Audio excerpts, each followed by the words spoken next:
Hey everyone, welcome back. It's time to rank all the winners of the Best Animated Feature category, aka the award that mostly goes to Disney and Pixar and not a lot go to the other animation studios out there. I mean, I'm not surprised. I mean, Disney and Pixar are the most popular studios working today. Yeah, this award has kind of left people with mixed thoughts. Sometimes the winner is absolutely justified, other times not so much.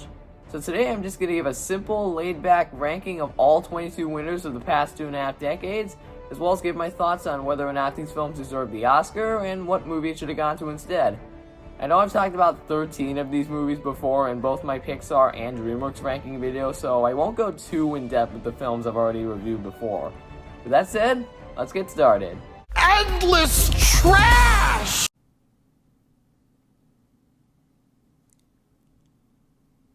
Why? Why does that exist? Why is that a thing? Why's all around? Oh my god. Happy Feet is so bad. I'm the kind of person who's unable to tolerate motion capture movies that aren't Polar Express or Christmas Carol, and this movie is an example of why. The animation sucks. Not just in some of the background set pieces, but in the character designs too. I legit could not tell one character from another. It's just the same design with no expression. The plot is also really scattered and unfocused. First it's about Mumble trying to fit in with the rest of the penguins, until it isn't. Then it's about quote-unquote alien abduction, until it isn't. Then it's about this council of penguins who are prejudiced towards outsiders, until it isn't. Then it's a commentary on the real world and its environment, until it isn't. You get the idea, there's no story. They keep piling plot lines on top of each other, it's not put together at all in the end. I guess the song covers are catchy, some of the set pieces are well animated, the voice actors' performances are decent, but at the same time, it's not funny, the story is clunky, the animation is so dated, and overall it's just a bad film. This movie somehow managed to beat out Cars and Monster House for the Oscar. How the heck are you able to do that? Cars should have been the ones who win the Oscar that year, no surprise. So yeah, bad movie, don't feel forced to see it. Lang me your lumdick me a moose nearly you'd gun away a teardrop in his eye. Hey, she back me, lassie! I'm sorry, I still don't like Brave. There's so many tropes and cliches that feel like they were directly copy-pasted from other Disney movies, other better Disney movies. But some things tossed around and told differently, and that's it. This is something I forgot to mention in my Pixar ranking, but one of the few things this movie did differently was how they handled the princess plotline with Merida. It's a neat subversion with having a Disney princess to not be a damsel in distress, and instead be able to handle herself, which is neat. Everything else regarding her mother and her struggles are still generic, but she's still decent, not a bad character or anything. At the end of the day, it's not the worst movie ever made. It has some good stuff to keep it above this, but unfortunately not by much. And yes, I'm among the amount of people who say Wreck-It Ralph should have won the Oscar that year, since that movie is more emotional and creative than Brave. Seriously, I will never get tired of calling 2012 the year Disney and Pixar switched roles. Brave feels like a standard princess movie that would usually come from Disney, and Wreck-It Ralph feels like a weird creative video game concept that you'd usually see in Pixar. You see what I mean? No cheese, Gromit. Yeah, I'm still not a fan of Wallace and Gromit. I kinda wondered if I was being too harsh with it by my earlier opinions and ranking it super low on my DreamWorks list. Also, this one comment too. So after rewatching it, it got a little worse for me, I'm sorry. Look, it's fine for what it is, and it's perfectly okay if you're a fan of it, but it's just one of those movies that just never really managed to leave a huge impact on me. The fact that it's this simplistic and basic could have worked for me, if its story made sense, but it's unfortunately a more boring experience for me personally. The action is okay, it has some weird creepy bits, but it's dragged down by a clunky story and extremely slow pacing. Overall, it's not my thing. I'll end this segment on a positive note though. Yes, it deserved the Oscar that year, because stop motion animation rarely gets recognition. Not to mention that this was the only non-CGI movie until Guillermo del Toro's Pinocchio to win this award. So while this isn't one of my favorite animated movies, it still deserves some attention, which is cool. WALLE. Nope, never heard of it. Ah, not another controversial opinion. WALL-E is another Pixar movie that has never been one of my favorites. Much like Wallace and Gromit, WALL-E's pacing is slow and it takes forever for something to happen until they eventually make it to the ship. I still think the entire movie should have just been about saving Earth in the first place, since it would have made the story flow much more smoothly instead of being super boring. Plus, the villain is still generic and has no clear motivation outside of being programmed to do what his original captains command him to do. The movie still does have plenty of touching moments, like the scene where Wally and Eve dance to each other among the stars, and the final scene where they touch heads. It was really cute. It's still not a favorite for me, but there's plenty of stuff here to balance all the stuff I don't like. As to whether or not I think it deserved the Oscar that year, honestly, I'm kind of mixed on that, because Kung Fu Panda also came out in the same year, and was also nominated for Best Animated Feature. If I had to pick which one is better, I'd choose Kung Fu Panda, even though critically WALL-E is the obvious better one. I just have a lot more fun with Kung Fu Panda, I don't know. Okay, can I just say something crazy? I love crazy. Frozen, Frozen, Frozen, Frozen, Frozen. We all know how successful this movie became. We all know how popular it became in such a short amount of time. We all know how much Disney wants you to believe that it's a groundbreaking masterpiece, even though it really isn't in hindsight. Don't worry, I'm not going to go into details regarding the Frozen oversaturation that's still happening today. This is my list, these are just my opinions, and on its own, Frozen is pretty cool. It's not great, it's not groundbreaking, but still pretty solid. I can see what there is to love about it, like the animation can get really creative and pretty, and the characters are really lovable as well. Anna, Kristoff, Olaf, and Sven make for a charming group, and it's nice to see them going on this adventure together. The songs are actually not too bad either, and I love listening to them, except Let It Go. And in general, it's one of Disney's better directed movies, managing to balance both heartfelt and tense moments. For the most part, most of the problems lie with how the story is paced. It's a little slow sometimes, and yeah, the tonal shift after Fixer Upper is bizarre. The twist with Hans being a villain the entire time felt forced. And lastly, I don't find Elsa to be all that interesting. I mean, she's pretty, don't get me wrong, with her dress and her extremely overrated song, but we never have a scene where we see her dealing with her anxiety and fear of hurting the people around her. If we got more scenes with her, then maybe she would have turned out better, but as is, her popularity, while understandable, is weird given how she barely goes through any growth and has very little screen time throughout the middle chunk. So yeah, this movie isn't terrible, it has plenty of things going for it, yet it's got some things holding it back from being an actual masterpiece. The Wind Rises is slightly worse for me, but it still should have won the Oscar that year. But it's good, like I said, way better than Frozen 2 anyway. That was belonging to a person of the male gender's previously mentioned action that is misguided. Big Hero 6 is weirdly one of those Disney movies that I barely hear anyone talk about nowadays. I've said some things in earlier reviews of mine that made it seem like I hate it, but I don't. I think it's a pretty good film that balances its realistic topics with its fun superhero stuff. Who really makes this movie is the main character, Hero. I love its message about grief and being unable to move on from a tragic loss. I especially love the comparison in how Hero and the main villain deal with their grief. They both become okay with killing people because it shows how much their grief has consumed them. The only difference being Hero realizing it's not what his brother would have wanted. On top of that, the superhero antics the heroes get into are really fun and the action ain't too shabby.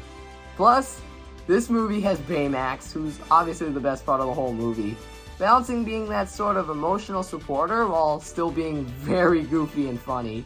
I guess the pacing is a little too quick sometimes and the villain isn't great. Like I said, the comparison with how he and Hero handle their grief is cool, but the problem with Callahan is that he doesn't really feel like he's grieving. For the most part, it feels like he's just a big evil machine that doesn't care about the consequences of his actions multiple times, and it's hard to really feel for him in some instances. So yeah, it's not a perfect movie, but it has a lot of good stuff in it. The characters are charming, the action is cool, and its themes are handled pretty well. Even though, yes, I don't think it deserved the Oscar that year. I know I said How to Train Your Dragon 2 or the Lego Movie should have won the award, but then I remembered The Tale of the Princess Kaguya exists, and it's way better than both of those movies in every way. With that in mind, I guess you could say... That was his mistake. Yeehaw, kiddo, I'm an evil poacher, threatened to kill you on numerous occasions. Rango is really good. I didn't see it as the underrated masterpiece a ton of people were calling it, but it's still solid. I think the first half was kind of boring, the pacing is very slow, and it took forever for the story to kick in. But despite its slow start, Rango really kicked it up a notch and became a witty and engaging Western film. One thing that makes this movie stand out is definitely the animation. With one exception, this movie has some of the best 3D animation I have ever seen to not come from Pixar. The different visual styles and textures on both the environments and characters make it all the more striking. Another thing that makes it stand out is that, yeah, it's not entirely a kids movie. There's so much usage of guns, mild swearing, murder, etc. It really makes it feel like an actual Western movie, as well as make it a lot more mature that still leaves room for plenty of funny and quirky moments. I wouldn't call it a great film or anything. I don't think the story is anything super special, and some areas in the final battle were a little cliche. Plus, the first half or so was boring, like I said. But at the end of the day, I like it. The animation is fantastic, the characters are cool, Johnny Depp does a solid job as the titular Rango. It's still overall a good time. As much as I love Kung Fu Panda 2, I'm glad this movie won the Oscar. Original animation is something that is extremely hard to come by, and it's nice to see one that mostly paid off well in the end. Despite some problems, Rango is still really fun and worth watching. Zootopia is another Disney movie that I feel like is barely talked about today, despite receiving massive acclaim when it first came out. Because Zootopia, in my opinion, is great. I do have problems with it, like the scene with the nudist colony was kinda cringe. Like, I know these are anthropomorphic animals, but they're also supposed to be the equivalent of real-life humans, so you're basically watching the equivalent of naked people on screen. Something absolutely nobody likes to see.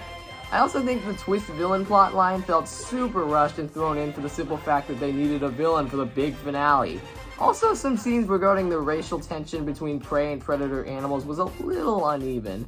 Sometimes it's bizarre or straight up unsubtle, other times it can really hit you in the feels. And overall, I love how this movie isn't a one-to-one allegory for the real world, but instead a way to teach people about the dangers of prejudice and stereotyping. It also manages to stay family friendly. I think the two main characters have a great rapport with each other, and it's cool seeing them untangle this mystery together. There's a lot of funny moments here and there, and the action isn't too bad either. Plus, I love Shakira's cover of Try Everything. So yeah, overall a great film.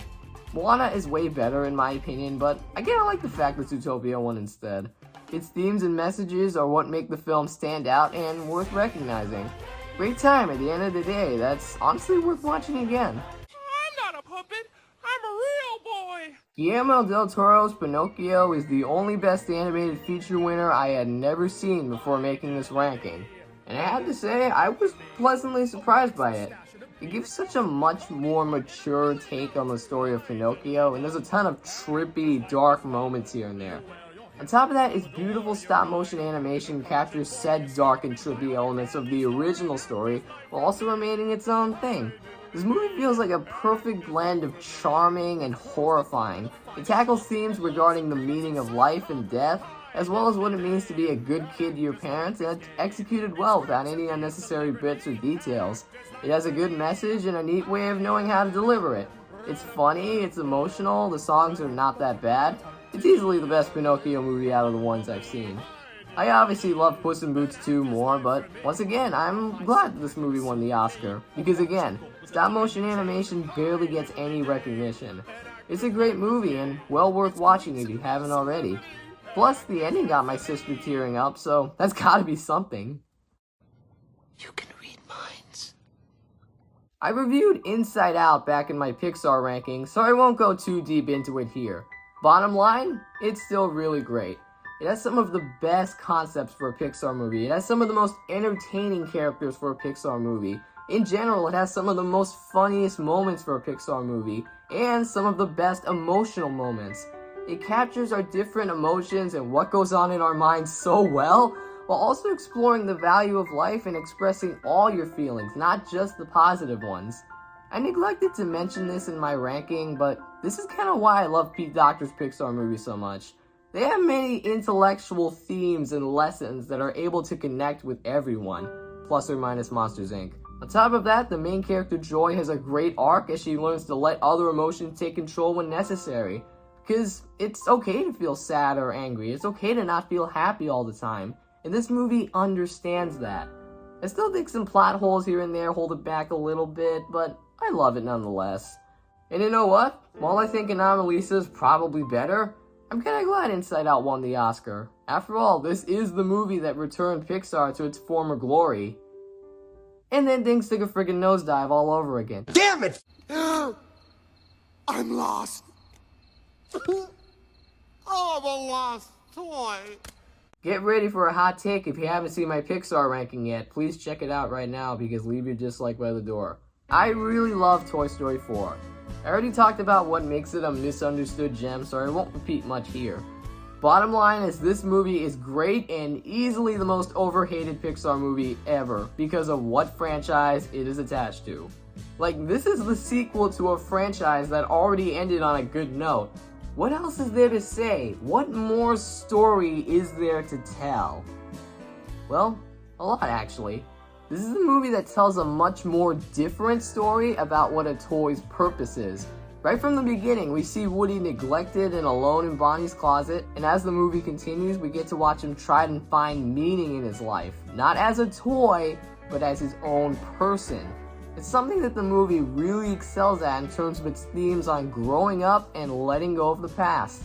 And with Bo's help, Woody finds new purpose by becoming a lost toy and helping other toys find their owners.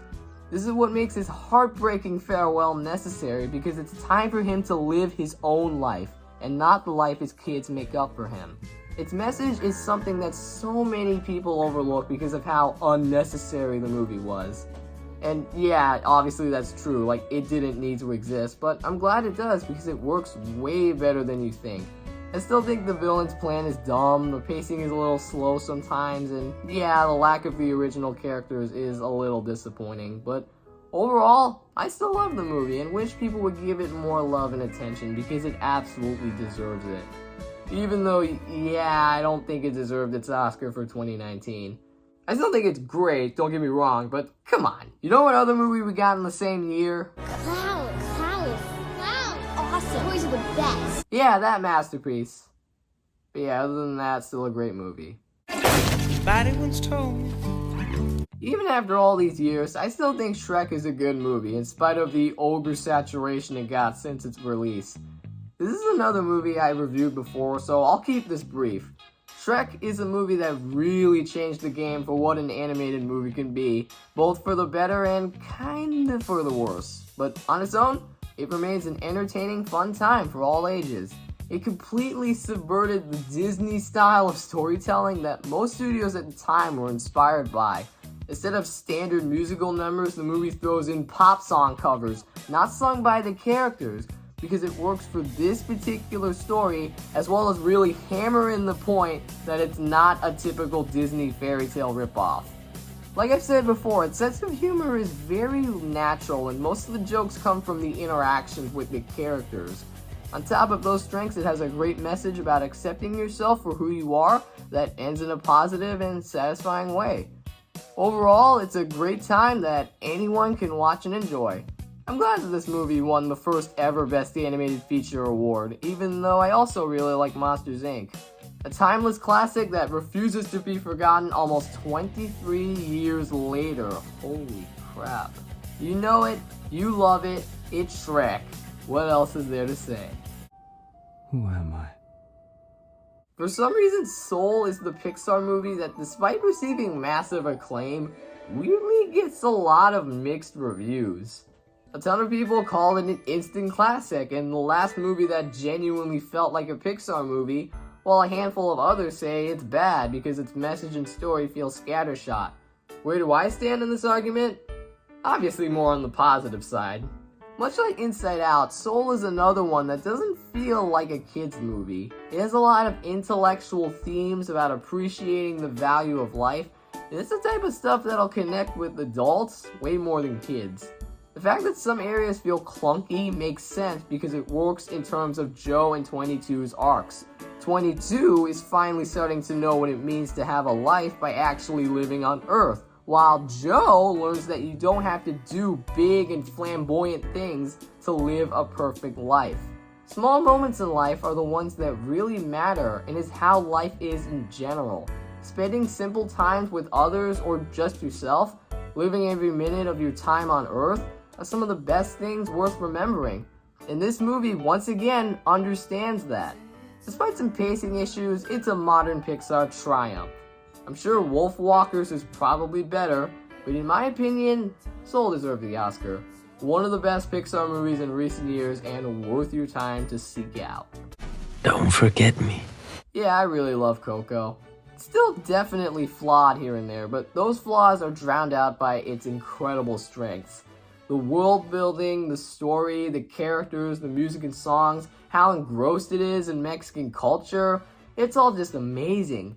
It's a movie that manages to balance humor, excitement, heartbreak, and overall emotion perfectly. And on top of its other strengths, it has, without a doubt, the best ending out of any Pixar movie. Probably the best out of every single movie on this list.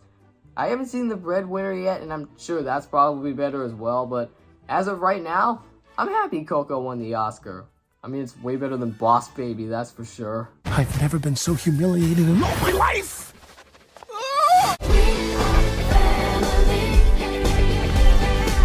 Konto is way better than I expected it to be. This might be among my top 10 favorite Disney movies ever. It's that good. The only real flaw that I have is that they could have explored some of the characters more instead of just leaving them in the sidelines. But other than that, this movie is great from beginning to end.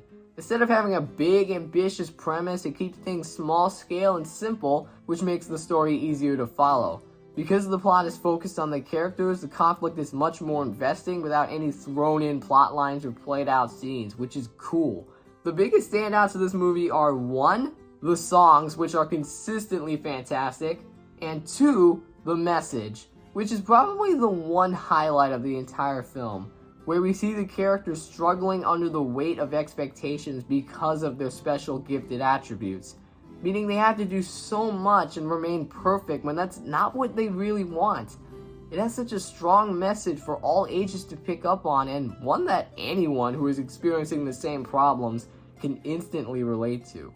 I really don't know what else to say about this movie. It's simply amazing. And as much as I hate how poorly animation was treated last year, Konto, in my opinion, deserved its win. Yeah, Mitchell's vs. the Machines is technically better with its animation and it has a lot more funny moments, but Konto's message is something that shouldn't be overlooked. On top of that, it's funny, it's engaging, it's tense, the songs are all top tier, don't kill me. It's another unexpected masterpiece that's worth seeking if you haven't already. This little rat is guilty! I'm a rat. Ratatouille is still one of Pixar's most artistic films ever. It is leaps and bounds ahead of most of the studio's other films. Every scene of this movie screams art, from the atmosphere and setting of Paris to the kitchen to even the dark sewers. On top of the atmosphere, this is a movie that, much like Rango, feels more mature and keeps room for its fair share of funny moments. It fully embraces itself in the magic of cooking, the beauty of Paris, and its most important moral, following your dreams. A lot of the main characters are charming and relatable, and you feel for their struggles, reasonings, and motivations. I still think some of it is played out as a typical liar revealed story around the end, and maybe some parts are slow around the middle, but otherwise it's still a great movie that should not be forgotten. Obviously it deserved its win that year. Once again, a true masterpiece of a tasty gourmet meal that people will still be serving and talking about to this day. Am I crying? No, I'm not crying. You're crying. Toy Story 3 is such an easy movie to love, and really the most emotional and iconic in the series. It is near perfect from beginning to end. Compared to the other movies in the series, Toy Story 3 is darker with a lot of tense and scary moments, but some good humor to balance its tone. Every scene in this movie is iconic and some of the biggest highlights of the entire movie. I love the over-the-top intro, the last staff meeting, the daycare playtime horror scene, the prison breakout, the garbage climax, the furnace, and especially Andy's goodbye. And dude, that ending is second to Coco and gets me so close to crying. Forced Conclusion is still good, but this one is obviously way better.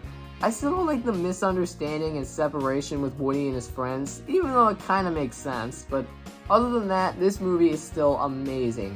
Definitely deserved its Oscar win and even its Best Picture nomination, even though critically How to Train Your Dragon is technically better. It's funny, it's emotional, it's dark when it needs to be, it's a beautiful chapter and one of the best animated series of all time. And it just gets better and better the more I watch and think about it.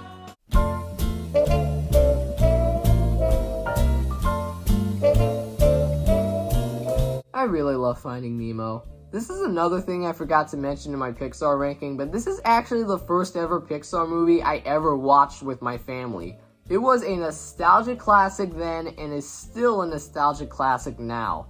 The animation is really good, what with its realistic underwater environments and creatures. Every character is iconic and memorable, from the sharks to the turtles to the tank gang. The ocean!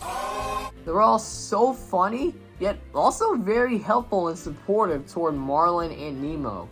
In general, it has its quirky, funny moments here and there to balance its emotional moments, which is the movie's best attribute. Scenes with Coral's death, Dory's pep talk to Marlin after losing hope, Marlin thinking his son is dead, the resolution between him and Nemo, it's all so touching, yet heartbreaking at the same time. I don't know what else to say about this movie. It's amazing. Absolutely deserved its win, especially against Brother Bear of all movies. It's funny, it's heartfelt, it's engaging, it's easily one of Pixar's all-time best films.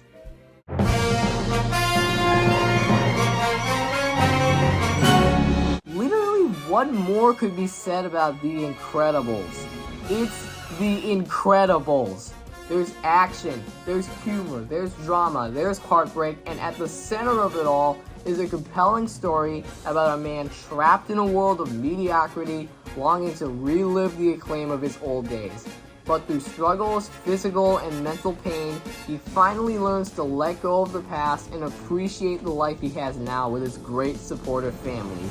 And on top of that, they're superheroes. What else is there to say? I already went into this movie in my Pixar video, so I won't repeat the stuff you've already heard from me and everyone else. The Incredibles is simply a masterpiece, and definitely up there as one of the best Pixar and superhero movies ever made. I love Shrek 2 and don't like Shark Tale, but again, it's The Incredibles, a true classic. It's a masterpiece, you know it's a masterpiece, it's The Incredibles, man. Oh yeah, me and my family's favorite Pixar movie, Up. We meet again. I've seen some people say that this movie's opening sequence has always overshadowed the rest of the movie, and that overall it's kinda mid. And while that's true to an extent, that couldn't be further from the bigger picture. This is a movie that manages to balance its themes about loss, growth, and enjoying life with engaging and exciting adventurous moments. The side characters are still really funny, and the villain is still great, but who really makes this movie is Carl, and his arc throughout the film is the biggest standout. Right from the start, he promises to his wife to get them to their dream spot no matter what the outcome or circumstances. He is shown to be grumpy and bitter and kind of protective, but with no overall care towards the others around him. But when he learns that all of that didn't matter in the end, and that his life with Ellie had been the adventure the whole time as the music swells, yeah, that's the best scene in the entire movie. Same when Ellie's house drifts away and we get this exchange. Sorry about your house, Mr. Fredrickson. You know, it's just a house. I don't know what else to say. It's simply flawless. I have a soft spot for all the other nominations in 2009, but of course I think Up deserved its Oscar and its Best Picture nomination. It's a near-perfect masterpiece that Pixar has not topped since its release. It's a beautiful adventure that will never be forgotten.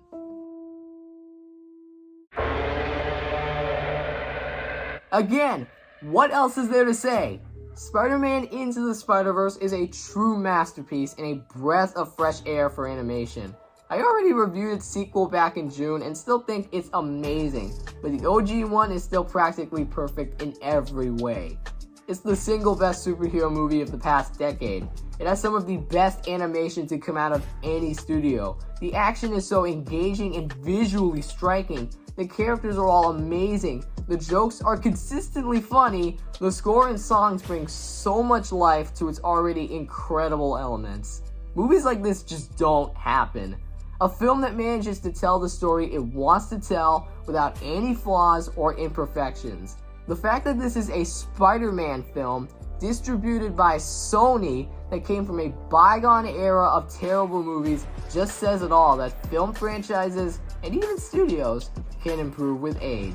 Once again, I don't know what else to say that you don't already know. It's just an instant classic and most definitely deserved its win. The fact that this managed to win against 2 Disney movies is still amazing. At this point, everyone already knows how great this movie is. It's a 10 out of 10 masterpiece, it's one of the best Spider-Man movies ever, it's what redeemed Sony Animation and kickstarted their new golden age. It's Spider-Man Into the Spider-Verse. It could have easily been the number 1 pick for this list, but yeah, it's Spirited Away. What else do you want me to say? I watched this with my friends during our freshman year of high school as a simple little hangout / birthday celebration for one of them. I should stress that I'm not a big fan of anime. I don't watch a lot of shows or movies in that specific medium. And boy, was I pleasantly surprised. Spirited Away is an unforgettable experience that tells a perfectly paced, well-acted story about growth. The main character starts off sheltered and frightened of everything, but it's through her struggles and hardships that she becomes a stronger, confident person that manages to help herself and her parents as well as the people around her. It's through her determination, bravery, and kindness that every victory she achieves, from pulling garbage out of a water sphere to setting both Haku and No-Face free, feels earned. Basically, she's Arlo from The Good Dinosaur if he was written better. And not only is the character growth done well, but this is a movie that does a great job of showing us one of the most visually striking fictional worlds in any animated movie, as well as establishing the dangers and wonders of what it has to offer. This makes for a consistently engaging adventure with charming characters, nerve-wracking creatures, and overall powerful emotion that is executed in a way that doesn't feel like they're trying, balancing love, excitement, darkness, and most of all, heartbreak. I really don't know what else to say. It's flawless in every way. I'm still not a fan of anime, but I've gone back to revisit all the movies that came from Ghibli, so at least that's something. It's a movie that I doubt other studios will be able to top in terms of its emotion and storytelling. And while I think Spider-Verse pushes the style of animation further, Spirited Away is obviously the better one. And as the one and currently only traditionally animated film on this list, it's pretty fitting for a film this special being the best one out of all of them.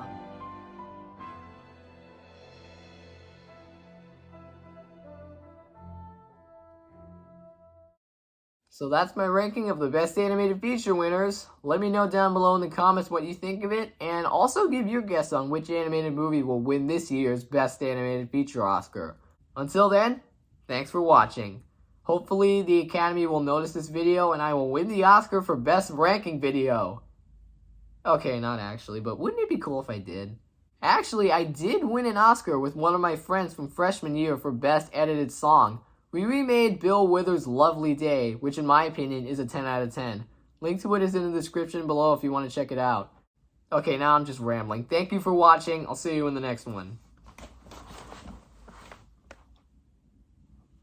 Oh yeah, in case you wanted to see, this is the fake Oscar award I got for the song me and my friend edited. So, yeah, 10 out of 10.